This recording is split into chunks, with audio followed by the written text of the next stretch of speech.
Assalamualaikum warahmatullahi wabarakatuh. Di sini saya akan menjelaskan mengenai ijtihad dan pemecahan masalah kontemporer.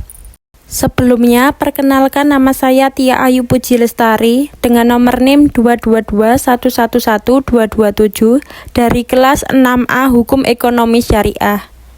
Yang pertama mengenai pengertian ijtihad. Ijtihad berasal dari kata jahda yang berarti usaha maksimal dalam memahami hukum syariat. Usaha seorang ahli fikih dalam menetapkan hukum berdasarkan Al-Quran, Sunnah, dan dalil akal. Diperlukan untuk menjawab tantangan zaman modern. Jenis-jenis ijtihad. 1. Ijtihad fardhi, dilakukan oleh individu mujtahid. 2. Ijtihad jama'i, dilakukan secara kolektif melalui musyawarah ulama. 3. Ijtihad intihai, memilih pendapat yang paling kuat dari ijtihad sebelumnya.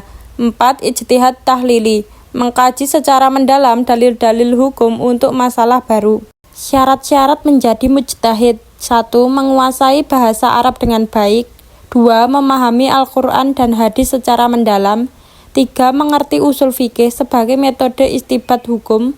4. Mengetahui ijma' ulama dan metode tarjih atau memilih pendapat yang paling kuat. Metode ijtihad dalam kajian fikih kontemporer. 1. Mempelajari fakta, yaitu memahami realitas dan masalah baru. 2. Mengkaji nas, yaitu meneliti dalil-dalil dari Al-Quran dan hadis. 3. Mengistinbat hukum, yaitu menghasilkan hukum yang sesuai dengan perkembangan zaman. 4. Melakukan tarjih, yaitu memilih pendapat yang paling kuat dalam kondisi tertentu. Contoh masalah kontemporer yang dapat diselesaikan dengan ijtihad. 1.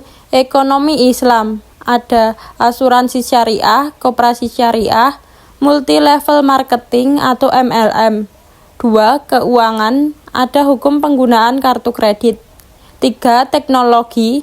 Ada fatwa terkait kecerdasan buatan atau AI dan transaksi. 4. Medis. Ada hukum bayi tabung, donor organ, dan vaksin halal. Tantangan dalam ijtihad modern. 1. Perbedaan pendapat di kalangan ulama. 2. Pengaruh budaya dan globalisasi. 3. Dilema antara pendekatan konservatif. 4. Kurangnya mujtahid yang benar-benar kompeten di era modern. Kesimpulannya adalah ijtihad adalah sarana penting dalam merespon perubahan zaman dan menyelesaikan masalah kontemporer sesuai prinsip Islam. Hanya dapat dilakukan oleh mujtahid yang berkompeten. Ijtihad membutuhkan peran ulama dan dukungan masyarakat agar hasilnya dapat diterima dan diterapkan secara efektif. Mungkin itu yang dapat saya sampaikan. Bila ada salah kata, mohon dimaafkan. Wassalamualaikum warahmatullahi wabarakatuh.